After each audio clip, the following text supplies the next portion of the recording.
Walang palalampasin. Walang pipiliin. Bakit nga ba?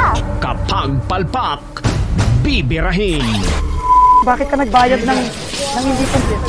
Welcome sa Kombinasyon Mortal. Laban ka?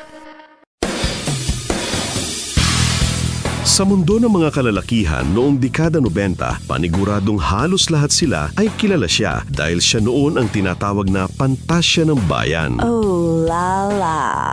Ang mga pelikula niya noon ay tila blockbuster sa mga lalaki. Kahit palalaking walang trabaho ay paniuradong maghahanap ng paraan para may pambayad sa sine, mapanood lang ang mga pelikulang pinagbibidahan niya. Anak ng tipaklong. Siya si Rosana Roses o Jennifer Adriano sa tunay na buhay. Ipinanganak buong May 25, 1972.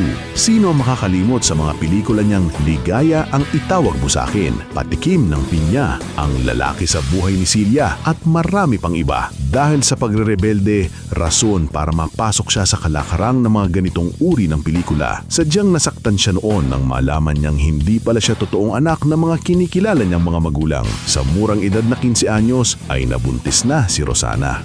Anak ng tipaklong. Bago siya maging artista, ay nagtrabaho ito bilang GRO 1993 nang ito'y ikinasal sa lalaking nagngangalang Tito Molina. Sa pagsabak ni Osang sa pag-aartista ay ipinaris ito sa napakaraming mga lalaki. Rason para hindi maiwasan na ang ilan sa kanila ay talagang nagkaroon ng mainit na tagpo sa katulad niyang pinapantasya ng mga kalalakihan. Masyadong honest si Osang sa isa niyang interview ng kanyang ibinisto ang iilan sa mga artistang dumaan sa kanya. Talagang ibinisto niya ang mga performance nila pagdating sa...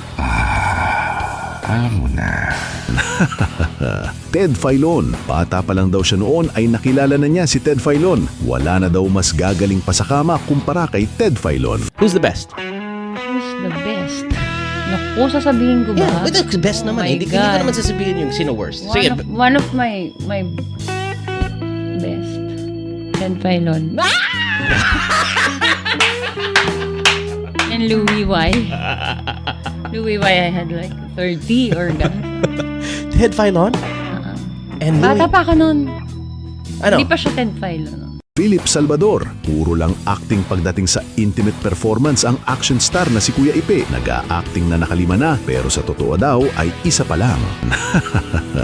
Robin Padilla. Pinakawalang binabad daw ang performance. Tamad daw si Robin pagdating sa... Alam mo na. Robin Padilla is, I don't know, worst. Worst? Robin Padilla? Wow! Tamad.